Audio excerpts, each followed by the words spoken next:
बच्चू कडू यांनी त्यांचा प्रहार जनशक्ती पक्ष शिंदे गटामध्ये विलीन करावा आणि मग त्यांना विधानसभेची उमेदवारी दिली जावी, हा मुद्दा शिंदे गटाकडून पुढे रेटण्यात आला. मित्रहो, शिवसेनेचे पक्षप्रमुख उद्धव ठाकरे यांनी मंत्रिपद दिलेलं असताना सुद्धा प्रहार संघटनेचे बच्चू कडू एकनाथ शिंदे यांच्यासोबत सुरत मार्गे गुवाहाटीला गेले. गुवाहाटीला बच्चू कडू सुद्धा या गुवाहाटीला जाणाऱ्या टीम मध्ये आहेत. ही बातमी जेव्हा सुरुवातीला बाहेर आली तेव्हा अनेकांना धक्का बसला आणि तेवढंच आश्चर्य सुद्धा वाटलं, कारण उद्धव ठाकरे यांना सोडून बच्चू कडू जातात. अहो, बच्चू कडू यांना एकही आमदार नसताना त्यांना मंत्रिपद दिलेलं होतं. बघा, सर्वसाधारणपणे असं मानलं जातं की बच्चू कडू हे एक वेगळे नेते आहेत, म्हणजे लोकांचा तसा समज होता. पण गुवाहाटीला गेले आणि हा गुवाहाटीचा मोठा डाग त्यांच्या कारकिर्दीला लागला. एकनाथ शिंदे यांचं काय हो, नंतर ते मुख्यमंत्री झाले, पण बच्चू कडू यांना साधं मंत्रिपदही मिळालं नाही आणि आता तर ते साधे आमदारही राहिलेले नाहीत. आता विधान परिषदेच्या निवडणुकीच्या निमित्तानं बच्चू कडू यांचं नाव पुन्हा चर्चेत आलं.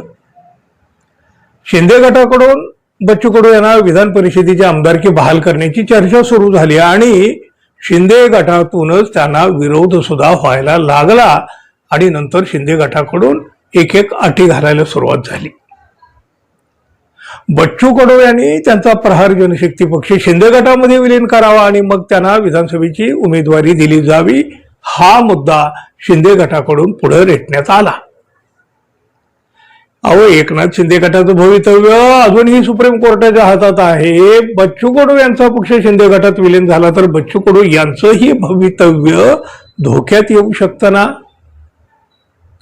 शिंदे गटाची ही ऑफर बच्चू कडू यांनी स्पष्टपणे स्वीकारलेलीही नाही आणि अजून स्पष्टपणे नाकारलेलीही नाही. पण आपण पूर्वी शिवसैनिकच होतो हे मात्र त्याने आवर्जून सांगितलं. तर याचा अर्थ काय घ्यायचा माहित नाही. प्रहार जनशक्ती पक्षाची बच्चू कडू यांच्याकडून 1999ला स्थापना करण्यात आली. एकनाथ शिंदे गुवाहाटीला गेले त्यावेळेला या बच्चू कडू यांनी त्यांना साथ दिली. मात्र 2024च्या निवडणुकीत बच्चू कडू यांनी एकनाथ शिंदे यांच्यापासून वेगळं होण्याचा निर्णय घेतला आणि ते वेगळे झाले. 2024ला प्रहार जनशक्तीनं बघा विधानसभेच्या 38 जागा लढवल्या, पण सगळ्या जागेवर त्यांचा पराभव झाला. 2024च्या विधानसभेच्या निवडणुकीत प्रहार जनशक्तीला 1.55% म्हणजे 3.07 लाख मतं मिळाली होती. बच्चू कडू यांनी आज घेतलेल्या पत्रकार परिषदेकडे तसं सगळ्यांचं लक्ष लागलेलं होतं. पण बच्चू कडू यांनी विलिनीकरणाच्या बाबतीत तर काहीही स्पष्ट भूमिका सांगितली नाही. उलट आमदार नसताना सुद्धा त्यांच्या पक्षानं किती कामं केली याचा एक मोठा पाढा बच्चू कडून या पत्रकार परिषदेमध्ये वाचून दाखवला. विधान परिषदेसाठी एकनाथ शिंदे यांनी आपला विचार केला याचं समाधान त्यांनी व्यक्त केलं. एकनाथ शिंदे यांचे आभार सुद्धा त्यांनी मानले. पण विलिनीकरणाला मात्र त्यांनी अप्रत्यक्ष का होईना परंतु असहमती दर्शवलेली आहे. निव्वळ आमदारकीसाठी जावं एवढं काही नालायक बच्चू कडू नाही असं ते म्हणाले. यावर चर्चा होईल. प्रहार 1 लाख सभासदाची संघटना आहे. दिव्यांग 5-10 लाख लोक जोडलेले आहेत. आम्हाला ते विदर्भापुरतं असेल, तुम्हाला बच्चू कडू अमरावतीपुरता आहे, पण असं नाहीये. प्रहार शिक्षक, प्रहार कामगार संघटना, प्रहार दिव्यांग संघटना ती कार्यकर्त्याची संघटना आहे. कार्यकर्त्याच्या कष्टातून घामातून तयार झालेली आहे. जेव्हा विलिनीकरणाच्या बातम्या वाचत होतो तेव्हा वाईट वाटत होतं.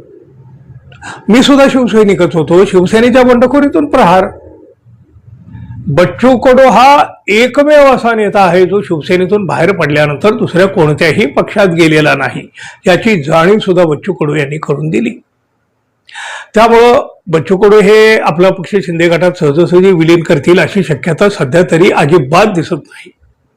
पण तरीही तुम्हाला काय वाटतं मित्रांनो, बच्चू कडू यांनी शिंदे गटामध्ये विलीन व्हावं का?